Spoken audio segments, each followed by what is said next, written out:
fighting for? Why can't people help people? That's the question. Oh my gosh, it's people helping people!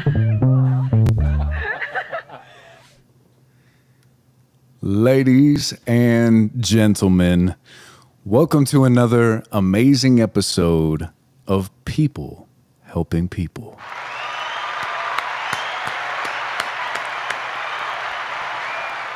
Thank you to everybody that's joining us, and we are on day 20 of 30 live streams in 30 days, and holy smokes, has it been a wild adventure. We've talked to so many different types of human beings, from business owners to artists to other diabetics to musicians, and we've just been learning. We've been learning together. We've eaten a lot of crow.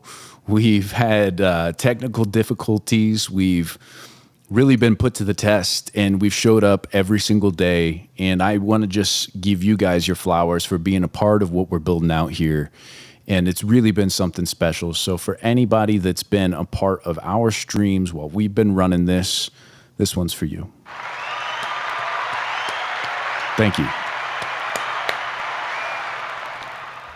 And if you didn't see yesterday's episode, we had Joe Dreams on the show. And man, I just kind of want to recap that because I took so much from that guy. You know, he started busking on the streets back in 2020, and it was kind of a do or die type situation. You know, his car broke down, and he went into a Guitar Center with his last little bit of money that he had. Instead of fixing his car to get back home, and bought a microphone and bought a little speaker and started performing on the streets, and realized he's making more money than he'd ever made before. And, I think that whole stream boiled down to one thing, and that was just go take chances. If something calls you in life and you feel as though you want to try and embark on some new journey, go try it out. Go try it out. At the end of the day, you're going to learn something no matter what. So huge shout out to Joe Dreams. Thank you so much for being a part of People Helping People. And, today we have another amazing guest, and I am really excited for you guys to get to know the guests that we have on the show.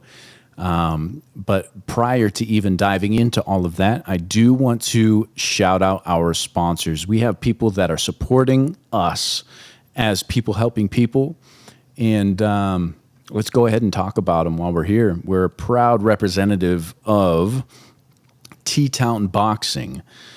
This episode of People Helping People Live is sponsored by T-Town Boxing, Tucson's home for boxing, kickboxing, and recovery classes for all ages. T-Town Boxing isn't just a gym, it's a community where you can build confidence, discipline, and lifelong skills, whether you're stepping into the ring for the first time or sharpening your technique. From kids to adults, beginners to experienced fighters, T-Town Boxing offers a space to grow, train, and challenge yourself. So if you're ready to push your limits and join an amazing community, reach out to T-Town Boxing on Instagram at instagram.com/T-Town Boxing or their website, boxingtucson.com. Again, their Instagram is instagram.com/T-Town Boxing or their website, boxingtucson.com. We appreciate you guys, and we actually just had a live stream at T-Town Boxing with people fighting behind us. We're interviewing Jake Wilson, the owner of T-Town. Shout out, Jake. That's my brother right there. And it was a really fun show. He completely broke it down for us and talked about his goals, dreams, aspirations of what's happening and why boxing means so much to him. So shout out to you guys. We love you. This episode is also sponsored by carsfortucson.org.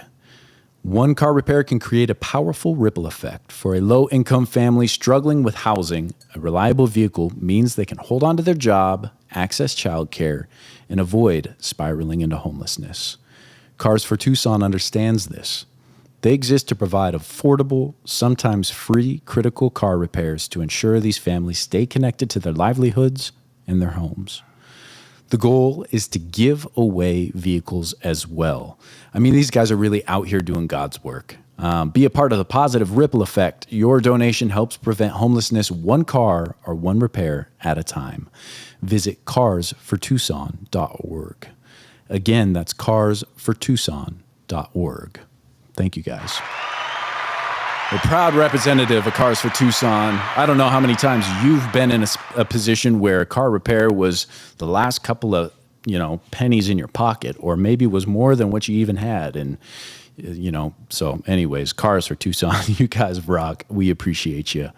But, I don't want to waste too much time here because we have an incredible guest that is waiting for us as we speak. And, I've been in the music community. I don't want to say the music industry because, I've always just kind of floated around and created when I wanted and dived in and out of the music scene. But when I was living in Salem, Oregon, there was somebody out there that was he was really making waves in the music scene, and he had such a cool cadence, such a unique voice, and he's one of those artists that you listen back to, you catch things within the song that make you think twice, and you're like, did he really just say that? It's just so good. You can tell that his craft is not only in delivery and cadence, but it's in his writing as well.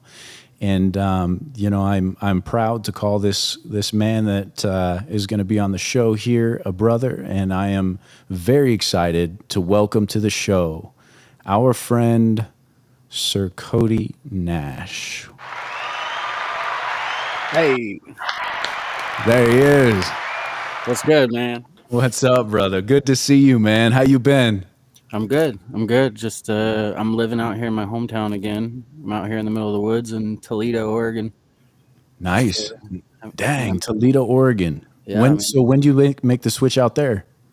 uh, it was probably October of last year. I came out here to take care of my dad. I'm living in my dad's house now, and took it over, and he passed in January, so.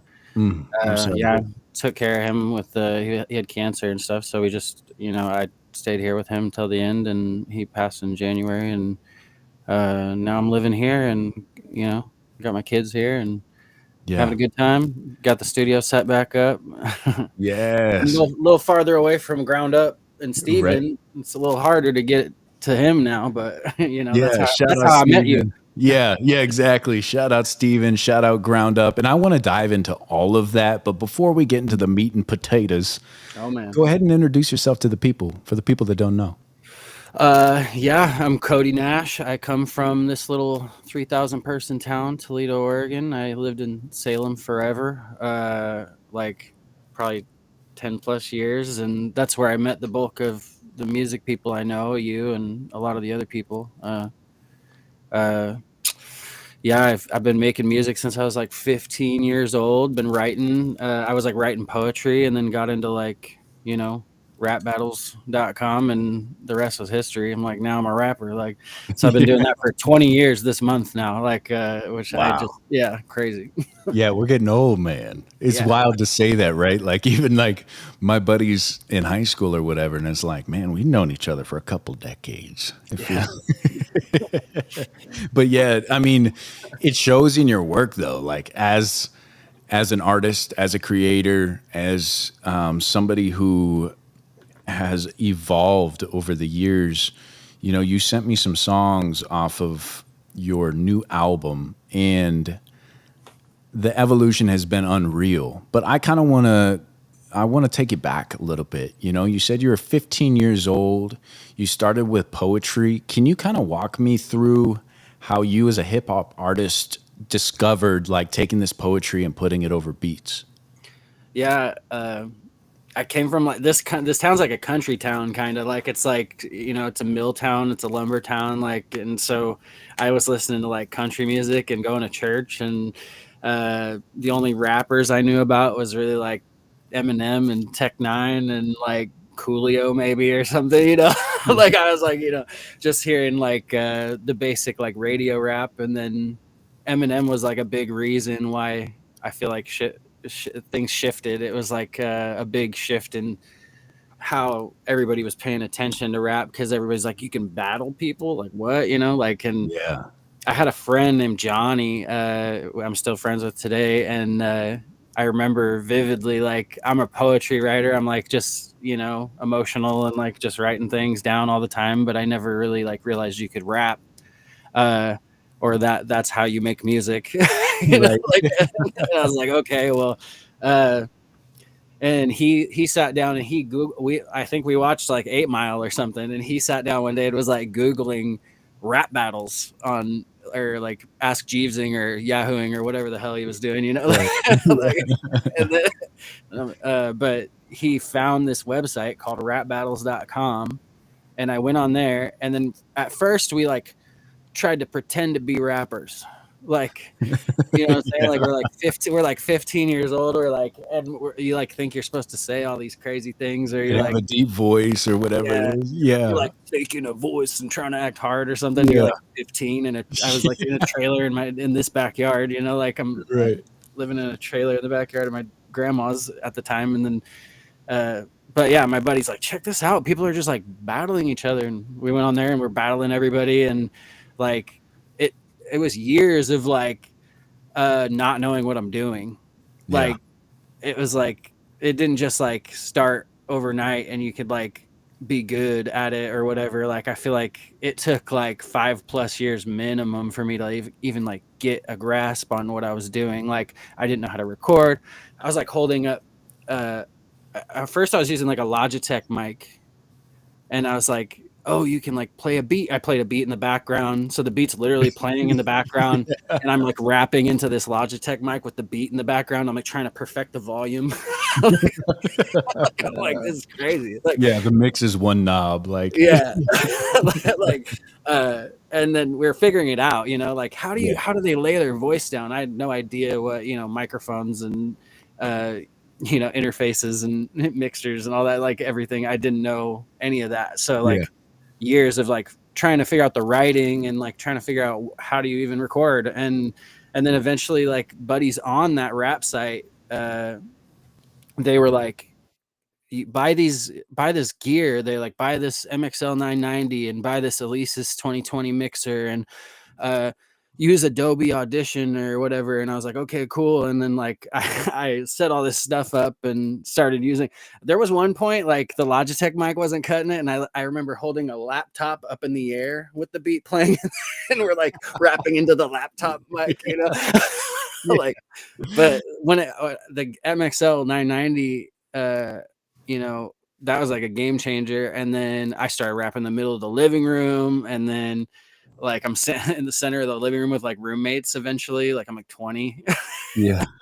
Like, just like, I didn't know you're not supposed to record in like a big open space either. So I'm just like in the center of the living room in front of everybody. We're all trying to figure it out, like mixing poorly. Like, and then I met Steven through a guy we both know. I don't really talk to him anymore, but Ryan Carrera, he like introduced me to Steven. He brought me to Steven's house and was like, this is an actual engineer and he's got a studio. And like, and then Steven and me like really hit it off, and he was there with like Joe Ave, who was like Young Logic at the time, Vike the Villain. There was a guy there, and his name's Mr. Gray now, Eric.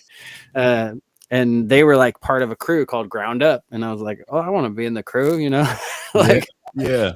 We all made a track. Please.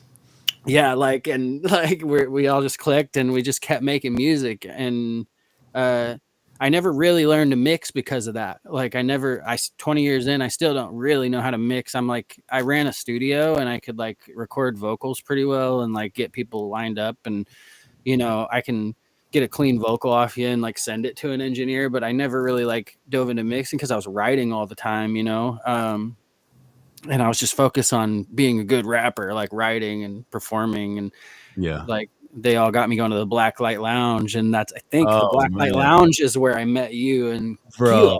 Yeah, that was a crazy. Thanks for sharing that, man. That's It's so wild. And I feel like anybody who gets into music or hip hop or whatever it is, like those origin stories of screaming into a MacBook mic. And like, I remember my first time recording too. It was like this little crappy MacBook that I had. And I'm beatboxing into it. And so you just hear, Yeah, beatboxing was huge. You had like Felix Zinger and like all these like the Rozelle and like all if your mother only knew. oh yeah. Like, dude, everybody was beatboxing was hot then. We were like, oh my god, what are these guys doing? Yeah, and so I tried my hand at it and was no good. Just absolute garbage. Like, just good enough to like be like, okay, this is the tempo. I can at least keep the metronome going. But I did that. And I remember hearing myself harmonize with myself the first time. And then I cruised around McMinnville with my windows down in this shitty little song I just put together, as loud as this is. I mean, it's 211, as loud as it could possibly go. And it was about a minute and a half on repeat for like 3, 4, 5 hours. Just ecstatic, Yeah. It took so much longer in the beginning to make a song. I can make a song in like 10, 15 minutes now. I can, Yeah.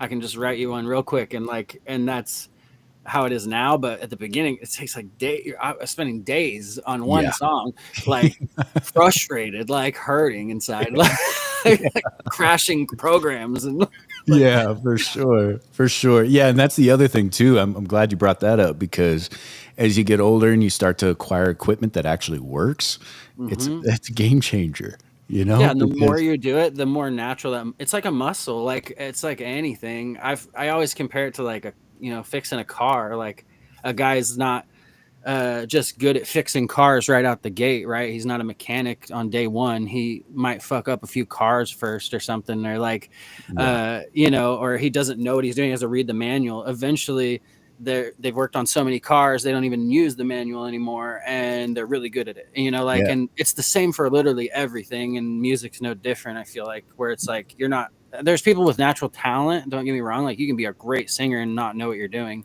mhm, But like the more you do it and the more you flex those muscles, like, and each thing is a different thing. Like performing is a different muscle, singing is a different muscle, rapping is a different muscle, like making beats is a different muscle, engineering is a different, like, so you literally have to like learn each thing extensively and get good at each thing. Like each of those things is a separate task, like that. yeah.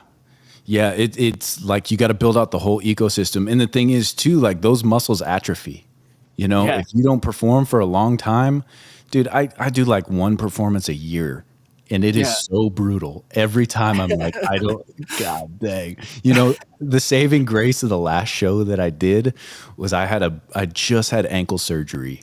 So I was able to sit on a stool. I'm like, God, thank God. I don't remember how to work the stage anymore. This is going to be great, because I could just sit there and put my arm up and Right. so, Right. but yeah, Even you're like right. performing, like we performed, like I'd say Blacklight Lounge was like the grounds for the training grounds It almost. Like was. we were doing like open mics like 3-4 times a week sometimes, and like we were there every night, like because Yep. Howard and Ryan were always like, yeah, come in, let's rap, like Yeah. like they're like, let's go, like, so everybody's there freestyling every night or like doing new tracks and trying them out. And Yeah. I hear Yeah. comedians talk and I'm like, comedians are like the same way, they're like talking about working their material and they have to like exercise it in front of small audiences first and like work it out and figure out what's good. And that's kind of like what we were doing with rap and music at the Blacklight Lounge. Like we were just doing that all the time and working the muscles, like, so Dude, that's such a good point. I didn't even think about that. And you're absolutely right. At that time, I was so much better. Like my timing on guitar was so much better. The beatboxing finally developed into something where could be yeah. used. And then we were freestyling all the time too. So, and that's a whole, like you said, there's all these different muscles that you're flexing. And then when you get on stage and you get to just get those reps in over and over and over, Yeah, man. it was, Mattered. yeah, it really did matter, man. And we really were like everybody that was there, and towards the tail end of what we were doing, like we were all monsters. We were all really good at our craft, and some people just kept going, and whatever. Well, that the black light fell off, and life happens and whatever it may be. Yeah. But yeah, God You would dang. just show up with a guitar after, like, in the middle of sets, and then he would get up there with a guitar and start playing this guitar and singing. Like, he would sing his own hooks. He would sing like a Jack Johnson hook or like a Maroon 5 hook or something, and he'd and we would put rap verses over his guitar, and we're all like just up there like it was like a campfire every night, but without the campfire. Like, but it's crazy, man. That was a cool little underground, man. Yeah, thanks for bringing that up. And I'm having a bunch of nostalgia thinking about You went by Hollywood. Hollywood. Hollywood and Kilo. That's how I met you. Like, you know. Right. Hold on, I'm looking for the. Oh, there it is. That's the one I wanted. I was Hollywood. I told that story the other day too on the podcast. It was like, the iterations of being an artist, and my Aaron Chris was one of my buddies. His father, he called me Hollywood because I was always dressing crazy, and then You always Kilo had and sunglasses, aviators on. always had my aviator sunglasses on. And He's like Johnny Cage just walking into the black light lounge. Oh my God. So yeah, and then Kilo's like, yeah, man, you got to get in the studio. We need these hooks and blah, blah, blah. So we go into the studio and they're like, well, who are we featuring? And I'm like, fuck, I don't know. He goes, how about Hollywood? And I'm like, yeah, that's great. And then, looking back now, I'm like, oh God, all right. Yeah, I never knew how you got the name. Kilo named you? Well, no. My buddy's dad named me. Oh, your buddy's dad. Okay. Yeah, I was like, yeah. Okay, that's great. And then it just stuck. But yeah, I'm glad that we grew up and we found our lanes. I went by Cry forever, like that kid Cry. First it was Cry on the Rap Battles website, and then when I started performing, I was like, I gotta make it cooler, and I just put like that kid on the front of it. Like, stupid. I was like, I went by that name for like a solid 15 years, Yeah. and then now I'm using my real name. Like, I'm Aaron Cody Nash, right? So like Cody Nash is the rap name now, and I just feel like it was like easier. It's like more me, like I can be myself. I'm not like boxed into this like this rapper persona or whatever. Like, I matured. I feel like, I don't know, because I got sick of the name. I'm like, I'm not a kid anymore. Yeah. Yeah. Not on my music sad, man. I have a good time sometimes. Yeah, there's a bunch of different iterations. I want to dive into the chat a little bit here. We got people popping in. Let's see. Rizzle, what up? Hey, what up, Riz?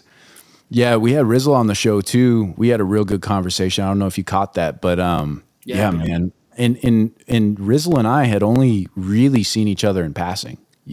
Like there's a few times where, he was performing somewhere and I happened to have showed up or whatever, but he was always so respectful, like such a good dude. And so when he came on the show, it was like we just dove in as if we knew each other for a lifetime, and so Rizzle's a part of the family over here, man. Funny thing about Rizzle, my very first show was the Blacklight Lounge, right? Like Ari Andrade, he saw me. I was best friends with his cousin, right? We're sitting at the house. I'm doing these raps into the laptop mic and all this, and I'm showing him tracks that we made with that stuff, and he's like, "Man, you're actually kind of good. Like, I could get you a show." And he's like, "I know a bunch of rappers." And then he booked a show for like, and he like donated all the money from the first show. His first show, my first show, and he got headliners and everybody. All DJ Epps was spinning, like, Nice. and I'm like, I had no idea who any of these people were. I just knew Ari, and he's like, come open up. I know you're new to this, and it's gonna be your first show, so you're not, you're green. You're not gonna be good right out the gate. So but come on, come perform, man. And he books the Blacklight Lounge, and it was like the money went to like a women's shelter, and the headliner of that show was Upleft, and that's Rizzle and all them. Like, this was like, it's crazy. That's full circle moment. How I met him, man. I was like, I told him that before, but like, it's kind of crazy. Like, just how like connected everything is, and how like, you know, I wouldn't know any of these people if it wasn't for Ari. I wouldn't know Ari if it wasn't for, you know, rap battles and knowing his cousin, and like just I can follow the line of everything and why I'm even doing all this and why I'm Yeah. addicted to rap. But Yeah. That's awesome, man. And I want to touch on like, so we're talking about recording, and you know, you're holding the laptop up or you're screaming in the center of a room. Like, you know, there's all these steps that go into finally getting to hear yourself professionally for the first time, or, you know, close to professional, where there's actually a compressor on your voice for the first time, right? And you're hearing like the yeah, what your voice actually sounds like. And I want you to walk me through that. Like, do you remember the first time hearing yourself professionally recorded? And did you put that song out or? there was a guy named Joey Edwards here in Toledo, and he was in a metal band. And he was like, uh, watching me record, and he's like, you know, I've never recorded rap before, which is what like every rocker you record with says. Like, like I'm going into the future, I'm like, every time I recorded with like a rock band or someone, they're like, I've never done rap, like, and they're like Yeah. freaked out by it. Like, I'm like, It's yeah, wonderful. but Press yeah, play and record. yeah, he was the very first person, like, where he gave me like a cage beat or something like that. And and I wrote like two songs. Like, one was called Crunch Time and one was called Good Morning, and it was like a remix of a Cage song. And I went to his house because he offered, and I heard myself for the first time on like a studio mic and all that. And he didn't know how to mix rap. He didn't know what he was like doing with my voice. He felt all intimidated and weird about it. And then I was like, okay, like, and I did it. And I remember being like, kind of like, whoa, like, this is crazy. Like, because you hear your voice in the headphones, and like you're kind of just shocked at first. Like, Yeah. everybody hears their voice in these headphones the first time, and they're like blown away. They're like, because I go on to record like 300 plus different artists in my studio, right? And I got to see that same moment I experienced with like tons of other people, where I'm like, I would recruit people and be like, yo, like, yeah, you've never recorded before, you sound dope live, like, come over, like, and I would have them come Yeah. over and record the first time, and we'd make sure they get something laid down. And like, me and Steven were like all about, like, at a certain point, just like bringing people in. And but that first time, like with Joey, like, and we never really recorded together again. That was just like one moment here in Toledo, and then I was like, cool, like. And then the next time I did record on a mic was with Steven, and when Nice.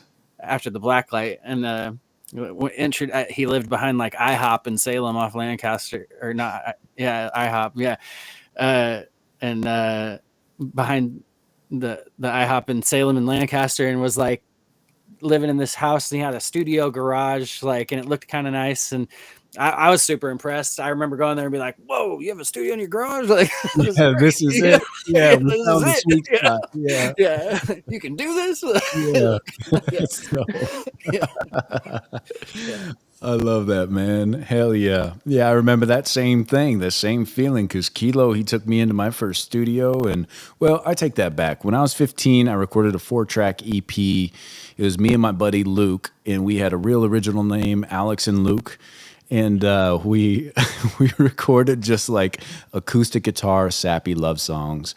And it was in a real legit studio, but I hadn't done anything after that. And then first time seeing his buddy, gosh, I can't even remember his name right now, but Kilo brings me into the studio, and it was so dope because you're seeing these massive soundboards, and he's got a couple of screens set up, and there's the glass panes, so you're watching somebody in there. They're getting at, like, watching Kilo do what he had done, because he already had, you know, 2 20-track albums at the time. And he goes in and just, he lays down the song one time, and then he'll go in and do his dubs and be like, all right, we ready for the next? And it's Yeah. like, what the? I was just like, I can't even believe I'm seeing this right now. Like, Yeah. it's crazy. Yeah, when you find out what dubs and like ad libs and, you know, all that stuff is, like, you're like, I was weirded out at first because I'm like, what do you mean you gotta like add stuff in the background? Like, I don't Yeah. like, I don't, yeah, like, and or you're doing the end lines, like, you know, you're Yeah. going over yourself, and you're like you're figuring out timing and like trying to hit those just right, or they're, you know, or you can't hit them and they're like the engineer's moving them to like match up or whatever, and you know, Yeah. like the ad libs feel weird. You're like, you just feel like a weirdo, like going, yeah, uh-huh, yo, Yeah. what up? Like, and everybody's just looking at you laughing, kind of trying to hold in a Yeah. laugh, you know.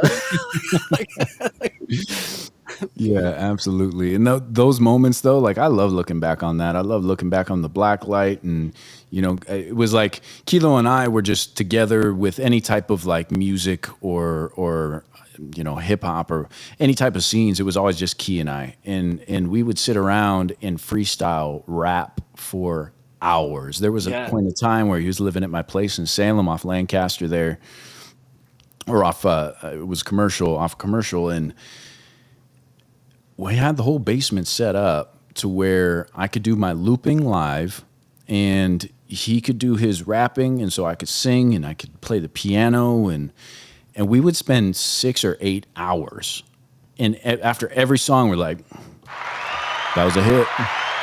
Next song, that was a hit. Next song, that was We're a amazing. hit. We're really doing it, you know. Yeah.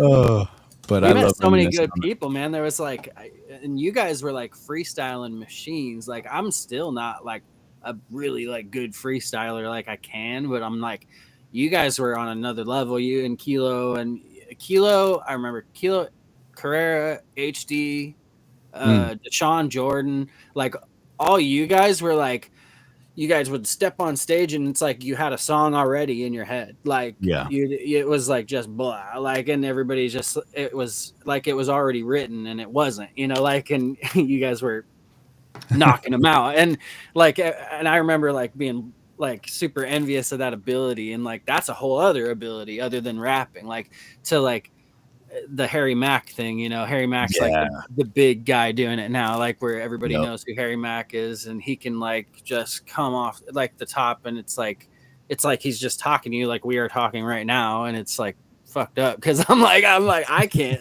do that, man. Like it's crazy. Like Yeah. Yeah. still And 20 and years in. like you said though, I mean it's about getting in those reps. And that's Yeah. what we were doing. It was constant. But I think that that's a great segue, bro, because we're gonna tap in. You know, I feel like we could just talk for hours. Like I'm just Yeah. enjoying catching up with you. Yeah. I haven't talked to you in a couple years now. Yeah, it's been, And this is the first time we've even seen each other and talked in like since your show in McMinnville, I think. oh Maybe. damn, yeah, fuck, 5 years ago.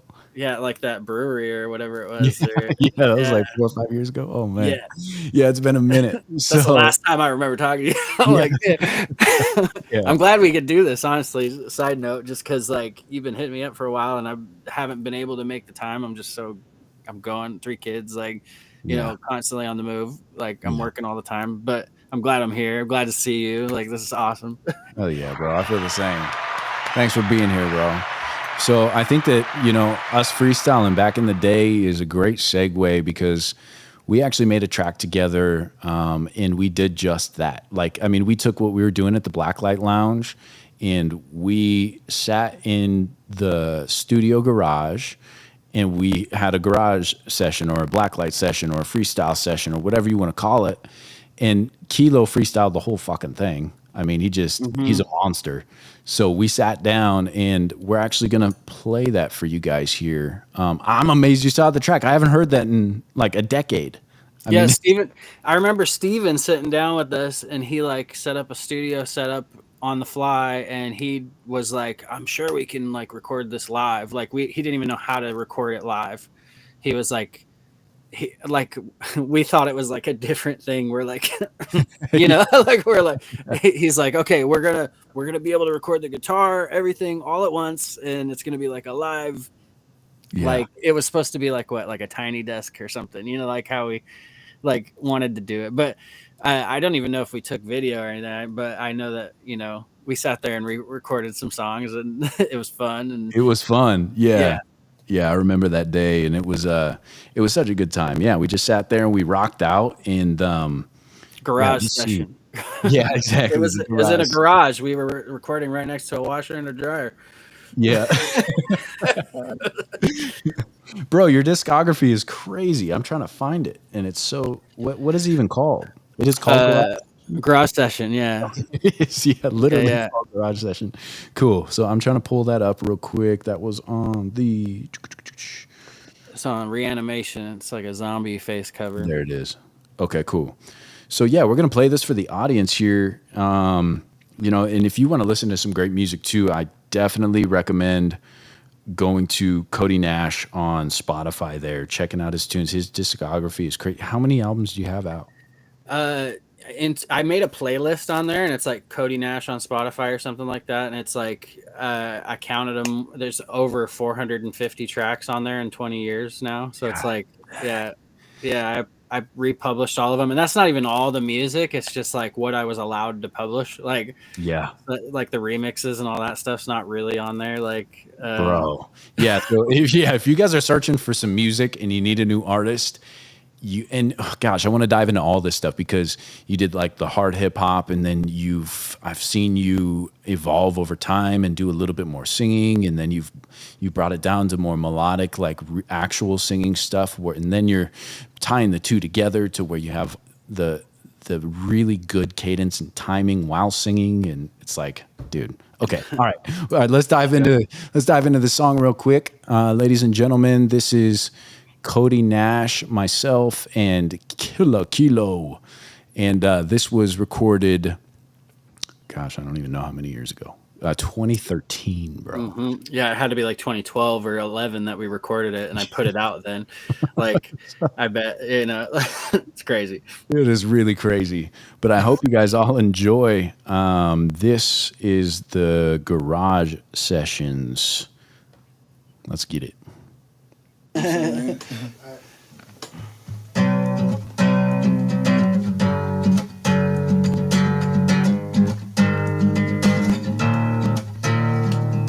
I know she said it's alright. There ain't no use in trying. Maybe she knows something I don't. I'm so tired of trying. In a good way, it's a good day, and I'm happy to be passing a vibe that's understood. Playing looky rookie hook, staying deep in my skin. I feel so great to be alive, like I'm relieved of my sin. An undefeatable grant, so none can even pretend to be putting me down because I see that they can't. I believe in the plan, the future looking so sweet, cause the future is a girl or the future is a beat. Either way, I feel insane, the pain has ran away. My flavor has embraced the only way I am today. Taking back the taste and staying bitter to the end. I got an ice cold beer, sitting with my friends, back against the sun and interacting with some love. Feeling way too damn good, I'll be saddened when it's done. Passion is it wanna start and learn with the work, but for now the heat is on, a better version of a burn. Curving in the words, relaxing like it's right, gazing into the sky, cause I'm attracted by the eyes, yeah, I'm attracted by the eyes. What? She said it's alright. There ain't no use in trying. Yeah, maybe she knows something I don't. I'm so tired of trying. BBQ in the rack, there's a few getting tans, and we're soaking up the rays with undisputable taste.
Northwestern, man, we in the ocean. And everybody looking at us, yeah, we is important.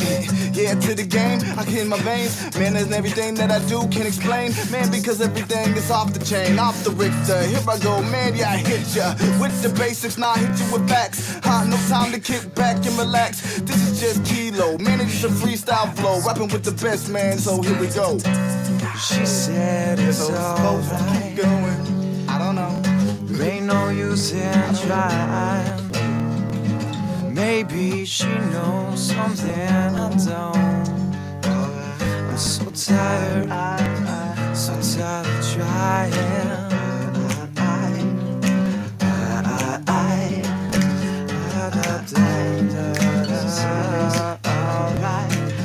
Just sitting around, just looking down. Where did it wrong? I would gather around. Sing another song is right. Sing another song is right. While we sit back, chill, relax. We do it almost every night. It goes like this for one more song. It goes like this while we sing all night long. Something I don't.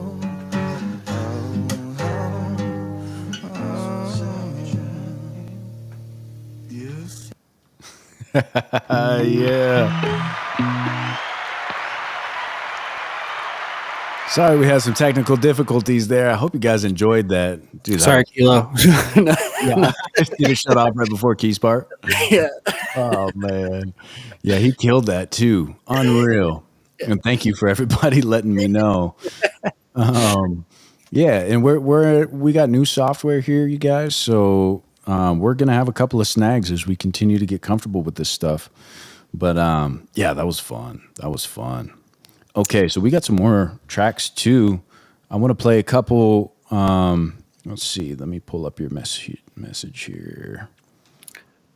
Maybe we can answer one of these questions while we wait. Yeah, he said, what did he say down here? He said, what's your biggest obstacle getting started, eh? Ooh, good question, yeah. Rich. Yeah, I feel like it was just doing it. Like you're really intimidated in the beginning, so you're like, you like doubt yourself all the time, and you're just like, you're thinking you suck, or I'm not doing good enough, or and you're like kind of obsessed. You have to get to a point where you're like obsessing about it, and then you kind of push through that uncomfortable stage, and you get comfortable, and you're like, you get used to failing, like, because you have to fail so many times before you like really like get good at it, and Great. it's embarrassing. You're like, this sucks. You know, like, there's songs like I wouldn't want you to listen to or play for these people on on this Spotify, like the early songs, you know, like where like at the time, like you said, you think you're making a hit every time, but like Right. but you look back and you're like, man, I can do that 1,000 times better. Yeah, I wish I didn't do that. Yeah. Yeah, absolutely. You remember like when you hindsight's great because you look back and you're like, I remember what I was trying to do, like, yeah, and I can do that now, but then I could not do that. yeah, yeah. So just doing it, I would say, man. Just getting started is really getting started. It's like going to the gym, walking in the door. Like they tell you, like, you're not going to start going to the gym until you actually walk in the door. It doesn't matter what you do in there. You just have to go. You have to show up. Like, so the first part is literally showing up for everything. Like, is how I feel about that. But no, absolutely. Absolutely. Yeah, great question, Rich. We appreciate that. Thank you for everybody that's jumping into the chat. And, you know, we've had 2 shows now where we've given away merchandise to people that are active in the chat, asking good questions, being a part of the community. And yesterday, Rich took home some people helping, or is going to be sent some people helping people merch. So shout out, Rich. Thank you for always being here and being supportive. Appreciate you, bro. So yeah, let's dive in, man, because you have a new album that's out. And, you know, I think, let me go ahead and shrink this down real quick because I want to get a little bit of backstory, a little synopsis to the new album that you have out. So if you could kind of break down, your creative process, why you put it out, why it's named what it's named, and just break down the new album for us. Yeah. So like I was telling you at the beginning of this show, I took care of my dad. He had cancer. We knew he had cancer. Cholangiocarcinoma is like liver cancer. I was going to all his appointments with them, and then I took like a 3 month plus leave from work because I'm a caregiver. Also, I've been caregiving for a little over 15 years now, taking care of like elderly and mentally handicapped people, and so like when my dad started dying, I'm like, I gotta be the one to do this because I've been doing this for this long, and not everybody gets the chance to be the person to be there for their loved ones who are dying, and I feel like I'm equipped to do this, and I'm gonna do it better than uh, strangers would, and he's going to be more comfortable with me doing it. And so I moved into this house with him, and this is his room like that I'm in right now. And uh, so I started taking care of him for about 3 months. He went downhill pretty quick from that October to January.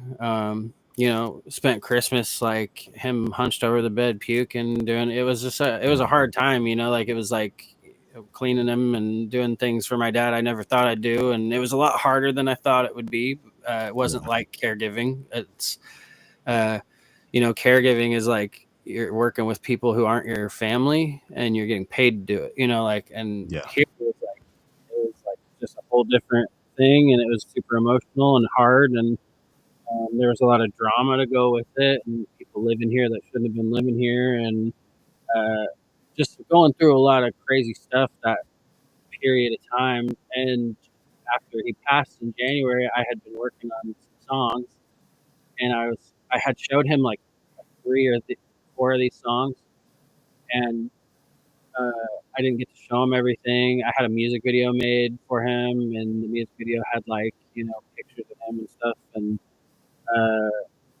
and my buddy Three Zinc, he made that out of Portland.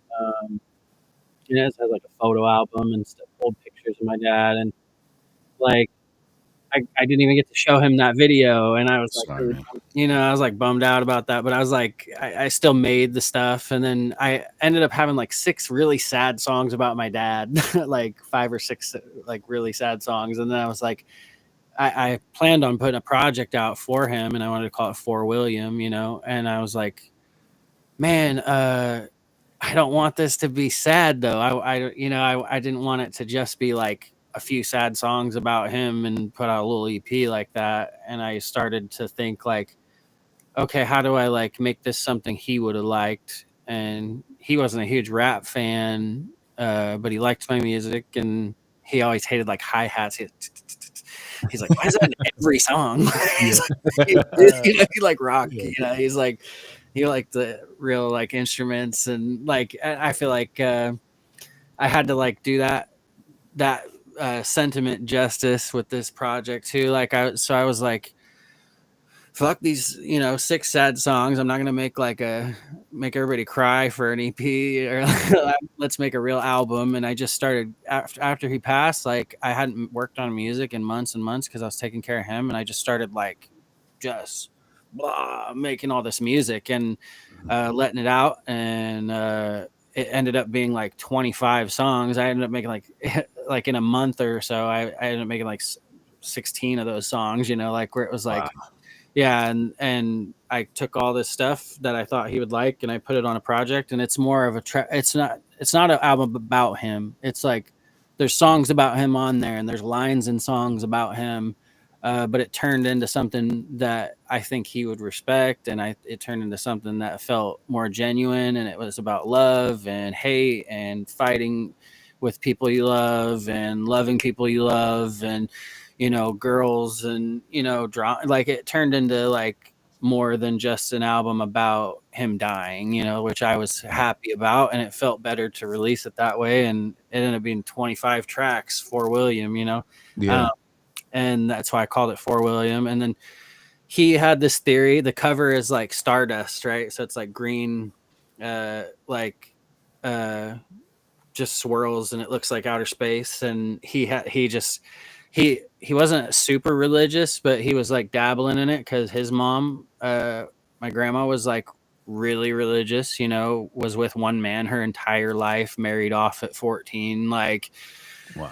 crazy, you know. She died, she's like 94 when she died, I think, like, and she's super like traditional woman, you know, like, and he wasn't, he was more like, I think we are stardust. Like he kept saying that to me as he was dying. And so he's like, I think we're like pieces of exploded stars. And the way he described it is like how like a, you know, how like a campfire's going and the sparks go up and then they go out, you know, like, and he thinks like he was starting to like get this feeling like we're all part of the sun or something, like, Wow.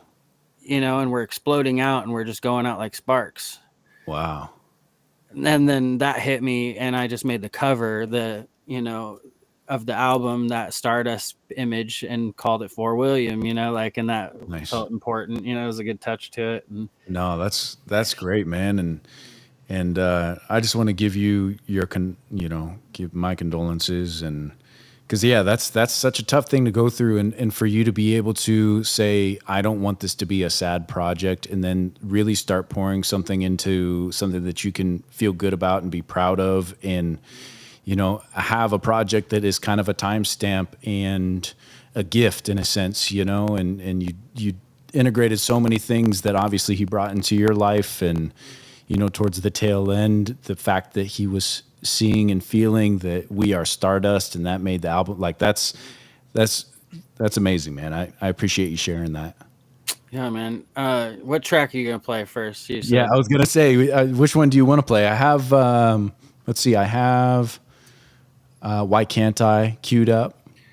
Yeah, why can't I picked that one because I just felt like it was a track I'd never really like. The energy of it was different than anything I've ever done. And Okay. Jacob started making all these beats and sending them to me. I was like, man, I need this project to be more than what it is. And he just started cranking out beats and sending me all these beats. And so he did like Jump Off and Why Can't I, and you know, Surfer Jack Part 2, and all, you know, like all these like tracks just started coming to fruition really fast because Jacob was like, I could sense that he could feel how important it was to me. And he was just like, you know, we both went through a stagnant time and he just started feeding me energy, you know, like, and I started, Nice. you know, making these songs. And Why Can't I stood out because it was just like the sound of it, you know, like it's about a girl, but it was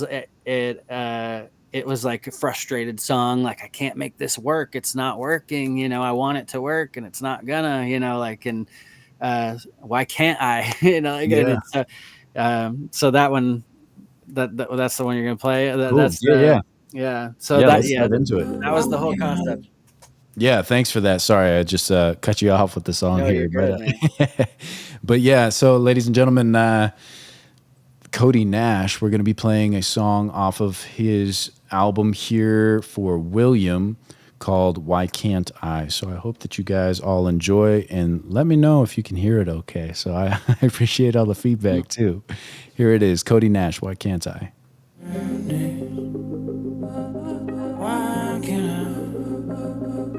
Why can't I turn this off? Why can't I turn it? Why can't I turn this off? No, I don't wanna say goodbye, but you say I'm just a friend, that's a lie. Please give me a try, you can't look me in my eyes. Sober but I'm high, and then you go ghost, I'm surprised. Was with this other guy, it's kinda like you're scared to be alive. Feeling so alone, I'm that guy. I'm wishing you were here, but I see you're over there. I can see you're so scared, I can see I'm dead wrong. It's a biggie like the song, I can see what's going on. I wanna be found, but you got me feeling lost. Yeah, I'm so nirvana in your heart-shaped box, but it's locked. I'ma buy a mask, someone teach me how to rob. Like, teach me how to stop, teach me how to flip a switch, turn it off. Teach me how to shut it down, uninstall. Tell me about the cure, I want it all. Tell me, baby, what's a remedy for loss? Cause I can't put it down and it's hot. Why can't I just stop? Why can't I turn it off? Why can't you just love me the way that you say? Why can't I just stop? Why can't I turn it off? Why can't you just love me the way that you turn it off? Baby, I can't shut it out. Every moment you're away, I feel the doubt creeping on my mind. What is this about? Did I do somebody wrong? Please don't even fuck around. Could I ever hold you down? Are you even there? Do you even wonder how? Do you even care? Why you just be sneaking in the text when he's around? Got my ego just enough. Depression in the clouds. Diving with no shoot, I think I'm about to hit the ground. I need another round. I think I need a first. I'm sick of other people trying to say what I deserve. I've been trying to put in work. You've been taking days off. Signal picking up some love. You just trying to let it drop. I've been trying to let it bang. You just trying to keep it soft. I'm thinking that you're done. And it's feeling like you're not. You just leave me on ignore. Cause it's better when we talk. Why can't I just stop? Why can't I turn it off? Why can't you just love me the way that you say? Why can't I just stop? Why can't I turn it off? Why can't you just love me the way that you say?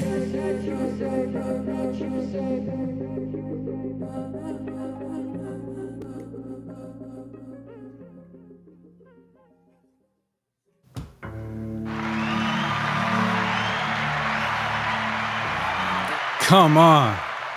Come on, bro. Oh my gosh, so much to break down. The production, the harmonies, the timing,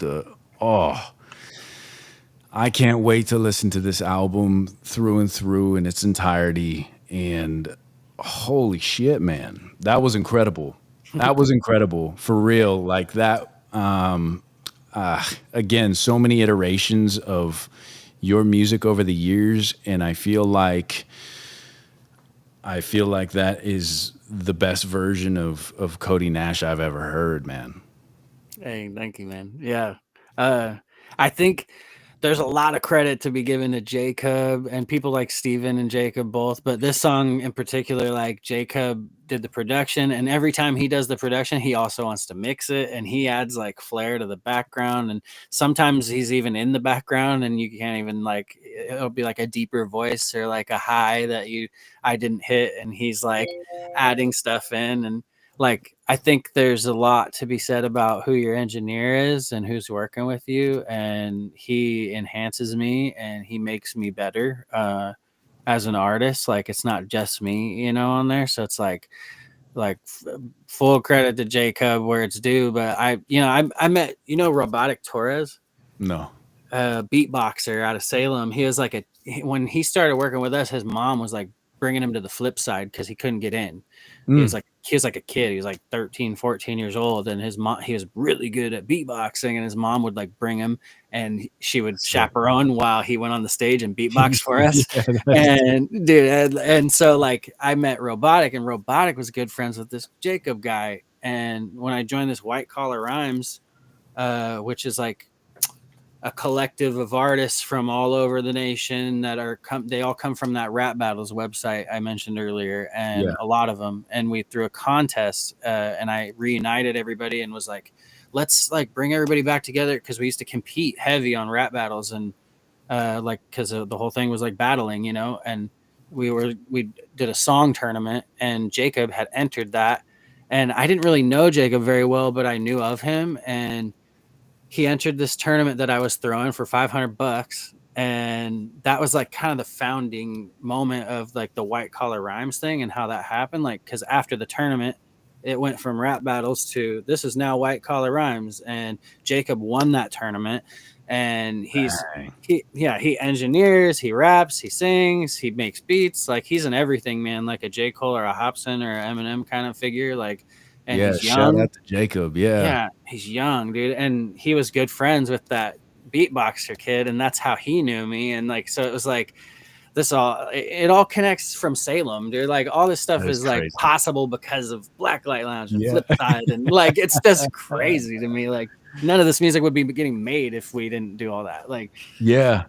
Shout out Jacob. Shout out to that track. Shout out Cody Nash, man.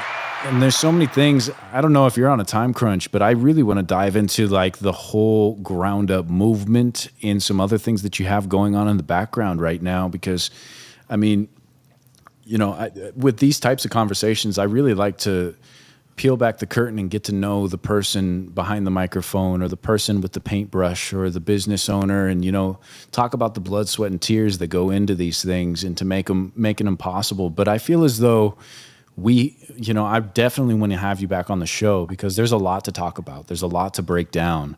But as we have you here today, I think, you know, touching on your music, and then touching on what else you have going on in the background with the whole ground up movement, and kind of walking me through that. So, you know, Ground Up was like, it started with Steven, and it became, you know, what it became, and we always recorded, and like, you know, the way it has happened now, like we all kind of drifted apart, but no matter what, wherever me and Steven are, that's Ground Up. Like, and I think if I'm working with Steven, that's Ground Up. If I'm working on myself, that's Ground Up. Like, this studio in my bedroom, that's Ground Up. The studio at Steven's house, that's Ground Up. That's how I see Ground Up, you know, like, and then uh you know, that's the headquarters. And then White Collar Rhymes kind of evolved from uh you know, like I said, the tournament and rap battles and like all that stuff, and that's like, you'd be blown away if, I don't know if you've heard of all those guys yet or anything, but you know, there's like the rapper, he's from South Carolina. Nikki Joe, she's from Michigan. You know, Paradise, he's from Florida, lives in Texas. Loose Logic, he's from California. MCD, he's from England. You know, like, there's global. Yeah, we're everywhere, bro. And it's like we came together because of rap battles in the forums. And Jacob, he's from Oregon. D-Bird, D-Bird was a huge part of why we did this thing I told you about earlier off there. But it was like, we went a couple years ago now, almost creeping up on 2 years. We went and filmed a documentary in Texas, and a lot of us went and met for the first time. And you know, we'd all known each other and rapped together for like 10 to 20 years, like, but we never met face to face. And we made this plan to go to a mansion in Texas, and D-Bird was like a big reason it happened. He's the one that wanted to like really bring it to fruition. And like, we always talked about meeting up, and we would never do it. And he like made it happen. He's like, we got a mansion in Texas. I got a film crew. I got, you know, like, we're like, oh shit, we're like, it's happening, you know, like, and Jacob and Passive and Nikki were like these outliers that were like, we met Nikki through TikTok. Jacob was someone I met through Charlie, Robotic Torres, the beatboxer in Salem here. And Passive was a guy, he had been on the server in White Collar Rhymes, and he had been showing people his skills. And Paradise, the guy from Texas, he believed in Passive and was like, you're better than what you sound like because you don't have the gear. And he bought all this gear for Passive and sent it to him. Damn. And believed, you know, and he was like, Shout in the out. mail, yeah, Paradise. And amazing person, by the way. Like, but he sent Passive that gear. And then when we went on this trip as a rap battles trip, like, it turned into more than that, because Passive, Nikki, and Jacob got to come. And Nice. they weren't really like day ones. They were like people that had kind of like shown up and been like, what was this? What is this? This is crazy. You know, Jacob had won the tournament. Nikki had met us, and she was originally going to do like, you know, social media work, and she was going to edit videos for us. And then she's actually a singer, and she has like a background, and her family is in music. And it's The like, dream team out there. yeah, we're like, okay, like, and we spent 9 days in Texas in a mansion because of D-Bird. And we all put in some money, and he just like brought us out there, and we ended up recording like 33 to 35 songs in 9 days. We spent 9 days in this mansion. There was like 3 studios set up inside the house. We had free reign of the house. Nobody had to work. Nobody had to leave the house. We didn't have to cook our own meals. There was a chef in the house. Like, he was like cooking us 3 meals a day, dude. It was like crazy. And I was like, I'd never been in a situation where like uninterrupted, I got to make music for 9 days. Like, wow, with a group of that's friends. the dream right there. Yeah, especially having people around you to bounce ideas off of, and the energy, and god dang, that's dream come true. we jumped room to room and we made these songs together. And you would like enter a room and like there's 3 people at a table writing a song. And you're like, okay, is that a song I want to be on? And then you're like, nah. And then you go to another room and there's another vibe happening and someone they're writing a song. And you're like, you would just jump in where you could fit and where you were feeling it. And it was just this amazing atmosphere. It reminds me of like the Dreamville stuff, how they go like, they went to like a hotel or something and they ran out of hotel and they have all these artists making music. Like, I feel like every artist deserves and should, I want to give that experience to so many people. I'm like, cause it's something that a lot of us don't get. We have to work all the time and we have to just like, we don't have time to make music and show our talent and like, because you're not making money off it yet. So you can't sustain or justify taking a break from work to go just make uninterrupted music all the time. Like a lot of these celebrities, that's a luxury and you don't really like see it like that. It's like, it's literally a sacrifice to make music at the beginning, Yeah. We need to start a camp or something. Like as people helping people continues to grow, my network continues to build, and I have more people on that have different avenues and connections. Like something like that would be so fucking incredible to be able to like have a camp where people come in and do just that. Whatever it is that they're passionate about, like giving them the tools to do it, right? Whether it be business, art, or music. Dude, and you guys filmed that whole thing? So yeah, there was a film crew there. They went and they rented CNN style cameras and dude, they had like they're like carrying these giant cameras and there was like 9 of us there. DJ Zone from Portland was there. He was an engineer on site. Jacob was an engineer. Paradise was an engineer, and they all we all just made music uninterrupted, and these guys were just filming us while we did it, and we got the experience, and it turned into like an hour-long documentary. They took all the footage, they made it make sense. I've seen it, like it's also like a old snapshot of me. So 2 years ago I was like 288 pounds, right? Like I'm like when we're filming this, I'm big, I'm heavy, and I'm like not I was feeling depressed. I was going through a breakup. Like it was on the verge. Like we hadn't started divorcing yet or anything.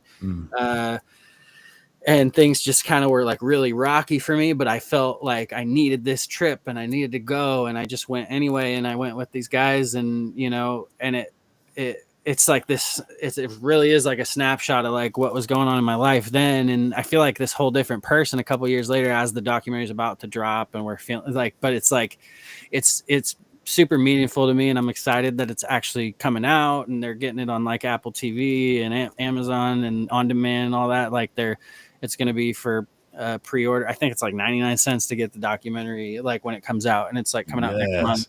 So I can't tell you what day it's coming out. They've been working on this for a while, and they've been trying to clear it and get all these clearances, and like you had to clear all the licenses for every song you included in it, all the stuff. Yeah. Like it's like it's taken that long to get this thing out there, but it's a beautiful project that like really shows what the crew is and what it represents and what these people are like. And there's only 9 of us made it, and there's more than 9 of us, and so like we keep talking like when's part 2? Run it back. Like, how do we get everybody out there? Dude, what a wild experience, man. Like I'm just trying to put myself in that position, and it's like I think for any artist in the whole world, I've always felt so alone and in my bubble when it came to music, and I think a lot of artists feel that same way, right? Because you finally get a little at-home setup, and you never really have anybody to bounce ideas off of. And for myself, a lot of my songs, and sometimes I'll rip some off of YouTube or whatever, but I'm producing, mixing, mastering, engineering, recording myself. So I'm writing the songs, and it's like, and by the end of it, I can't hear what's good and what's not, so I have to take like a 3-4 day break because things are it's just so convoluted. But I've always loved the idea, and our Blacklight was kind of the same, right? Yeah, it was having that ecosystem. Mm-hmm. But I'm just trying to put myself in your shoes to be able to experience something like that. And like you said, like if we can give that back to the world somehow, Oh come on. man, I wish I could bottle that up and like just pass it out Yeah. because to artists like exclusively because I'm like artists deserve that experience because like after doing it, it was like, man, why don't we do this all the time? And it made you cry. You're like, "Yeah, this is like you're like, it's emotional to think about like all these people that like you think of like Deshaun, right? Yeah. Everybody says the same thing about him. Why isn't he famous? Why Yeah. isn't he famous? Like, and they say that all the time when you talk about him and when you're like, where is he right now? What's he doing? And he's struggling with life. He's like dealing with life. Like Yeah. he's not able to just sit there and make music all the time. He's doing life stuff and he's going through like good things, bad things, all the stuff. And nobody knows who I'm talking about right now, but you Yeah. do. And Yeah. I'm like, and it's like, it's Shout crazy. out. Yeah. And it's crazy because it's like, that guy should be famous, Yeah. and that's the feeling you got when you were there. Like you all felt famous. You all felt worth it. You all felt like you were like, Mm. you didn't even have to be out there or anything. You were just like, we're here, like we're doing this. We're making music together. It feels like, family. Yeah. And it is kind of like, being in a studio with a bunch of different people all the time. If you're in a studio, like you're in and out of there for like a year plus, 2 years plus, you get familiar, you're all family, you're friends, you're like, hey, can I come to the studio? Like, and it's like family time. You go in there and it's a break from life, and it's Yeah. like making music about life together. And whether that was like 3 or 4 of you or like 10 of you in the studio, like having a crazy time drinking or whatever it was, like I don't Yeah. drink no more and I'm sober, but I'm like, it's just, it was a good time. And it was like it was a culture thing. And Blacklight was just like that. Like you said, like Blacklight, it was like a family. Like there was the same kind of people there all the time. Weapons of Mass Productions, Terrell Baker, like Deshaun, HD. Like I can remember all of them and how good of a time it was. And Mm. you can't recreate it. You just experienced it. And Yeah. it's like, uh, And I guarantee, every single person that was involved in that moment with us feels the same. Like it was just, it was so unique. And it's wild because as an artist to feel that like invigorating energy from the people around you, it's seldom. And we got to get that all the time. We got to yeah, feel that feeling of we're on a stage together, we're collaborating, everybody's on the same frequency. There's one beat that's playing and four guys are jumping in on it. Like it was a really crazy moment. And you're right, it is a moment, it's a piece of our history now. yeah. But Yeah, I Blacklight's mean, gone. I drive by yeah, that place and it's gone. Like I it's know. like it turned into like a boxing club at one point, and then it Yep. turned into like I don't even know what it is now. It's like a church or Yeah. something. Like I don't know what it is, but it's like, we had free reign of that place, and that's not something everybody gets. Like Yeah. that's not something. Like we were there all the time for like how many years? Like at Bro. least 5, like 4 or 5 years before it Yeah. shut down. We probably are the reason it shut down. We were rapping so much in there. No doubt. Yeah, there was no room for anybody else to do anything there because we were there running the show. Yeah, crazy. Oh, bro, and thank you for sharing all that, man, and reminiscing and sitting on this show with me. And there was one thing that you touched on though when you're talking about like, being filmed and having this come out to a global world, but you were in a specific place and mindset at that time. And you also said that, you were 280 something pounds at the time. And Yeah. I've seen you on this health journey, this health kick. And I want to talk about that a little bit and break that down. Like, where was the turning point? When did you start working out? And, where are you at now? I was heavy. I was like almost 300 pounds. I was creeping up. Never been 300 pounds in my life. I'm like 288 on the scale. I'm like, oh man, like, I was depressed. I'm going through what was the beginning of my divorce and dealing with the fighting and all that stuff. And, music was the only thing kind of like holding me down. But music wasn't working. And I had a moment. The reason I stopped drinking really like I held a gun to my head in front of my wife at the time, and I sat on the end of my bed on a drunk. I drank a couple Four Locos because I was trying to get help from a friend, and I was going to go drink them with him, and he didn't want to drink with me, and so I drank both of them, and then I drove home, and I sat on the edge of my bed, and I felt like things were crumbling around me. There was a lot of drama going on. I felt like it was the end of the world. Like my kids were in the next room. Like I'm like not thinking about them. Like I was too drunk and too wrapped up in the relationship drama and really like not thinking with a level head. I was thinking with a drunk mind, and alcohol had never done this to me. You know, like I'd been drinking for years with all you guys, everybody. Like we're all having fun. Like drinking was we were fun, drinkers. you know. Yeah. Yeah, and I just came home drunk that night, and I had the worst experience with alcohol because like it turned on me, and it made me doubt myself and hate myself, and I was in a bad place physically, mentally, like just hating myself, you know, like, and I felt like, you know, there was no reason to go on because I felt like the relationship was over. I held this gun to my head on my bed in front of her, and I tried to pull the trigger, and it jammed like it was a revolver. The hammer like got stuck in the back position right in front of I was staring at my wife, staring at her, like, and I, you know, like, and I sat on the edge of my bed, and I looked at her. I tried to do it, and it didn't work. And I'm like, what the? I was drunk, like looking at this thing, like, why isn't it? You know, like, and I threw it on the bed, and she ran in and grabbed it, and took it off. And like, it was so crazy. It was dramatic. And it was like, you know, and and after that, I drank a little more, and I didn't stop right away. And then I was like thinking about it later, and I was talking to my mom and my brother and all these people. And I was just like, I gotta turn this off, you know, I gotta turn it off. And I stopped drinking completely. And 2 days after I stopped drinking, I went in the gym for the first time. And I went with a buddy who'd been asking me to go for a year and a half plus. He was like, he saw how fat I was. He saw how everything was going mentally. Like he was trying to get me in. I don't know if you remember KI Worldwide.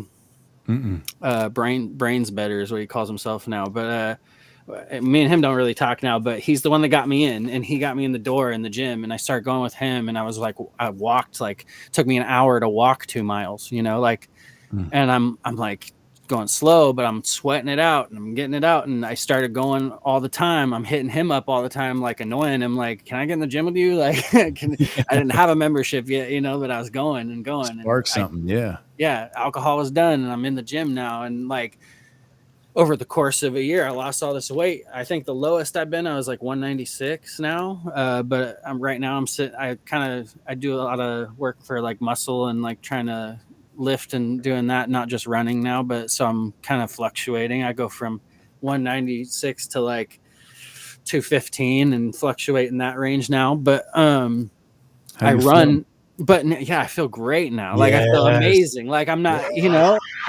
it's like, I haven't drank since December 8th, 2023. And then December 10th, 2023 was the day I got in the gym.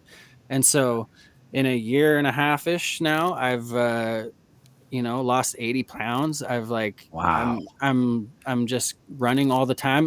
Like I said, I was doing 2 miles in like an hour. Now I can do 7.5 miles in an hour. I've ran, I ran like 10, dude, I run 10. The longest I did was like, I think 11 point something in like an hour and a half, but 10. Yeah. And so like, I just run all the time. Like, you know, I did the Forrest Gump shit. I was like, I just started running. But no, dude, like, it was, that's really how it went. Like, and I just stay on it. Like, I have weeks where like, I only get in the gym like twice and I feel shitty now. I'm like, oh yeah, like I gotta get in more. Like, and if I'm not in there 4 or 5 days a week, I feel like shit. I'm like, I need to be in. It's like an addiction now. Yeah, good. Thank you, man. Thank you for sharing that. God, it does take something big to happen to you almost to get you in there. It's fucked up. It's fucked up to say that because I don't want bad things to happen to people or shitty things to happen to people, but it's almost like a fire starter has to happen to kick in. Something really negative almost like has to happen to you. And then you're like, fuck this. And you switch it up. you like Yeah. get a positive habit, and that's what happened. That's how I feel like it changed. There was a switch somewhere, and like because I didn't care about working out before, I didn't give a shit. I'm the healthiest I've ever been now, but I'm like, Yeah. Well, I want to say thank you again for sharing that. And it's so wild that, to experience that and, to have a family around and hit a place where, I heard this quote and it was really interesting. It struck me. And it said, the universe will continue to dish the same things on your plate until you learn the lesson that you're supposed to learn. And the things that you're dished continue to be more and more severe until you learn the lesson you're supposed to learn.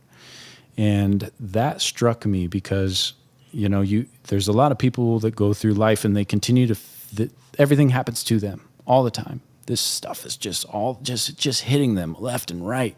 And they just can't seem to get through it. And it's just because they haven't learned the lesson that one thing or all these multiple things stacking up was been trying to teach them the whole time. And sometimes, like you said, it takes something catastrophic. And I am so thankful that you're still here. And, not only you as an individual, but your music, your art, your passions, the things that you put out into the world, you are you're a light in the world that everybody needs and appreciates. And I'm just glad that you're still here, man. And thank you for sharing that, because times do get tough. And, I stopped drinking when I was diagnosed with type 1 diabetes and Crohn's, almost took my life, spent the better half of 2 years in the hospitals. And, it's the best decision I ever made for sure. It feels a lot better. It was fun while it lasted, but it's like, you got to get off it eventually. Like, I know people like, that are still out there. They're homeless. They're the best rapper in the fucking world, but they're homeless because they can't get off the booze, like they can't, they're like, and that's really happening to people. I think a lot more people out there that are homeless are like on alcohol than any of the drugs even, like, and it like takes you to a place, like, and I don't know when that switch happens or why, but it's like your body just can't handle it after a certain point. Like maybe it's in your 30s hit and you're like, your body's like, stop. Yeah. You're like, like, I don't know. But I know a lot of people who drink until they're, but 60 plus, but it's like, bro. I'm polar opposite. I say when I turn 60, I'm going to be sitting on my ranch with all my freaking cattle and chickens, and I got my porch swing. And on my 60th birthday, I'm going to go buy a fifth of whiskey and a box of cigars. Oh, man. And I made it. That's it. We did it. I quit at 28. We made it, 42 years without drinking. We're going to be all right. Or 32 years, whatever. Anyways, math, it's late. And I'm going to bed soon. But, brother, I really want to appreciate you coming on the stream, my friend. And, bro, I can't wait to check back in with you.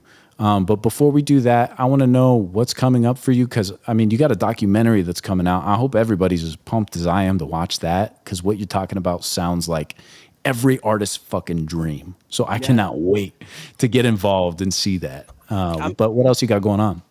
I'm making a lot of music. I've been dating Nikki Joe from White Collar Rhymes. We've been making a lot of music together. She just recently moved out here. We took a road trip to Yellowstone, did all these things together, and we've been making music with Jacob. I think she wanted to be closer to the people out here who are part of the crew and making music, and me and her just, I don't know, I was going through a rough time and she was going through a rough time, and we had never really both been single before, and we like kind of like met in the middle, and somehow, I don't know, things hit off, and we've been making music together, which is cool. Like, so that stuff's in the background happening. The documentary I'm in a contest right now. White Collar Rhymes has a Discord with 3,000 plus artists. There's artists, producers, engineers, people age 15 to 45, and it's just art. It's like a Discord full of producers, engineers, like rappers, singers, like, and people from all over the world now. And it's punch that into the chat. Sorry to cut you off, but punch that into the chat. So, cause I want to be involved. Yeah, man. It's You know, nobody else like, let me in. I'm here knocking on the door. Like, that sounds like a fun party. 3,000 artists. Yeah, and they're not all active at the same time. I just put it in there. I'll put in the Cool. website to the WCR.world. That the trailer for the documentary is on WCR.world. And so when you go there, you click the last mixtape at the top of the website, and it will show you the trailer for the documentary coming out next month. Dope. Yeah. So, and you know, the Discord is this crazy place, man. I can't even keep up with it anymore. It grew into this monster. We started with like, it had to be like 20 to 50 members or something like that, and it was all people we knew. And now we started doing review shows where we do live music reviews and stuff like that, and a lot of the guys in there and Nikki, and they're in there doing like live reviews and giving critique. And that's what I remember about rapbattles.com was like people getting criticism and being able to hear about their music from other artists and like tips and tricks, and I would do this different, and you know, and that's what they're doing for artists in that Discord. And I think that's why artists are flocking to that Discord. There's people that are just viewers in there too and listeners, but it's mostly artists. Like out of 3,000 people, I bet like 75% of them are artists, and a lot of them are from the review shows. They find us on Reddit or wherever, and they submit, and they want to hear what Dice and Bird and D-Bird and Nikki and all them think about their music, and it's a cool little group of people, and it's turned into something I didn't even imagine from the beginning. So it's cool to see it how it is, and it's cool to see the community and what they're doing for each other. And man, I don't know. I love that. That's awesome. So everybody stay on the lookout for the documentary that's coming up. You can go watch that trailer. And join in on the Discord there. And thank you for everybody that's popped into the chat. I think before we go, let's do the honors of going through and talking with our community here that's been in on the conversation, listening with us and leaving us comments. Sorry if we're a little late and you're referring to a specific part of the show that we can't really touch back on, but Kayla Coffee Studios, we see you out there. She says, I love that message. Brandon Harris, salute your boy B. Hey B, man, that's for you, bro. I miss you, B. Boy B. Yeah, we had him on the show a few nights ago, and yeah, I mean he's just a great guy. I can't wait to have him back on. He's a part of the team here. So Brendan Harris says that would be the dream for me. 9 days uninterrupted, creating and doing what you love. MSN, I bet that energy was crazy. Man, it was. Yeah, I can't. It was crazy, man. It's unreal. Like everybody that's an artist deserves that. Like I keep saying that. And the crazy part is everybody can do it. Like you don't need a mansion to do it. You don't need a film crew to do it. You need just like an Airbnb with 5 bedrooms and like 10 friends, and you all pay in to do it, and you all go take a week or 2 vacation with each other and plan it and make it happen. Because that's what we did. We took the step, we went in the door, and we made it happen. And we did it all extravagant, and like D-Bird really wanted it in a mansion, and D-Bird really wanted a film crew. You know, like you don't have to do it that way. Like you still get the same experience with each other if you did it on a smaller level without a film crew, or if you did it, you know, it would be an experience you never had before, and it's something special. Like there's something to be said about taking the time off and just focusing on this thing that you're good at, like, and doing it for yourself, because you deserve, your talent deserves that, and you deserve it for yourself, and to be seen, and like to be heard, and to feel like you're, you know, you have purpose. Because like that's a lot of what music is for us. It's therapy and purpose, and it's something that, you know, it means something to all of us that do it. I think like it's crazy. It's energy. Sure. Yeah. Thank you for that comment, Brandon Harris, your boy B, because I'm right there with you, man. That would just be unreal. I mean, we talked about the Blacklight Lounge, but as I've continued to get older and all my friends are having families and everybody's got their own schedules, like there's nothing wrong with any of that, but it makes it so difficult, especially as a middle-aged 30-year-old man who doesn't drink, to go out and get social and meet new people and open up the doors for having these types of collaborations. You know, it's like, How hard is it to go to the bars now? Like, it's kind of uh, weird. It's it different. took me like 2 years, bro. It took me like Yeah, 2 I'm years. like, But I was flexing that muscle though. I would go. I would Yeah. be uncomfortable, and I'd be like, what do I put in my hand? You know, like, how do I talk to these people? give me a Red Bull. Give me a Red Bull. On the rocks, please. Yeah. Yeah. No, it took me a little time. But Rich is out here. He says, that's a rough state to be in. I'm glad you made it through. Yeah, man. Thank you for that, Rich. I appreciate you. 848. I'm not even going to try. Big what is Nasty, he says. Big Nasty. That's what people call me in high school. I don't know who that is. Oh, damn. Yeah. No. Yeah, that's crazy. What's up, 848? We appreciate the comment. Rich says, I quit drinking in 2005. The best thing I've ever done next to Props. quitting smoking. Yeah, for real. Props on both of those. I don't smoke anymore, but I do use nicotine pouches. I've had nicotine in my life since I was, if we would go way back, 12 years old, picking cigarette butts out of the ashtrays and stuff. But Still, I've never hit a cigarette in my life. Still, Dang. I've hit some shit, but I've never hit a cigarette. Props to you, bro. God dang. Yeah, that's an accomplishment right there. But again, man, I want to have you back on the show. I'd love to dive deeper into, just getting to know Cody Nash. And, there's Ryan Forti from McMinnville. Shouts to Oh, Ryan. nice. That's- What's up? What's up? All right, cool. Well, shout out. But yeah, man, I'd love to have you back on the show, and we can dive into whatever you got going at the time. We'll set it up in the future. I appreciate you coming on. And I got to ask before we go, if there's anything you'd like to leave with the audience. Just keep doing what you love and keep following your purpose and keep creating. If you're a creator, keep doing the things you love. If you're just doing that, you don't have to create to find happiness and purpose. If it's your kids, if it's your family, do that, but don't lose sight of that stuff for work and the grind and, do stuff that makes you happy too, because you get stuck in a loop and bad things can happen. So, but good things can happen too. It's like, the bad stuff can birth these good moments and these things that make us who we are, and we become better for it. So that's cool. For sure. Awesome, brother. Thank you for sharing. Ladies and gentlemen, Cody Nash. Thank you, brother. And I'll reach out to you. We'll get you back on here, and we'll get another interview in. I appreciate you, man. Cool. Yeah. Love you, man. All right. Love you too, bro. Peace.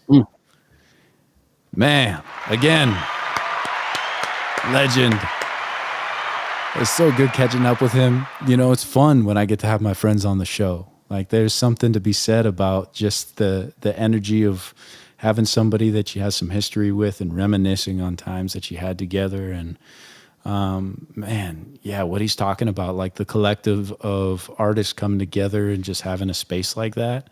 I don't even think that I could write a script of what I think the perfect vacation would look like that would even hold a candle to that situation. That's so epic. But I hope you guys enjoyed the show. If you're not subscribed to the YouTube channel, youtube.com/@symbol, People Helping People Live. If you guys just want some clips, go over to the Instagram at People Helping People Live. And I appreciate, again, everybody stepping into the chats. We're going to try to do as many giveaways as we can to people that are involved in those chats. Shout out to Rich, who got some People Helping People merch. We'll get that out to you soon. Shout out to Haley Richardson, who also just asking incredible questions. So we want to encourage that. And, thank you guys again for being a part of the movement. So, yeah. Thank you, everybody, for joining us, and we will catch y'all tomorrow for day 21 of 30 days of 30 live streams. And I want to thank Cody Nash again for stepping onto the show, and we'll talk to y'all later. Deuces.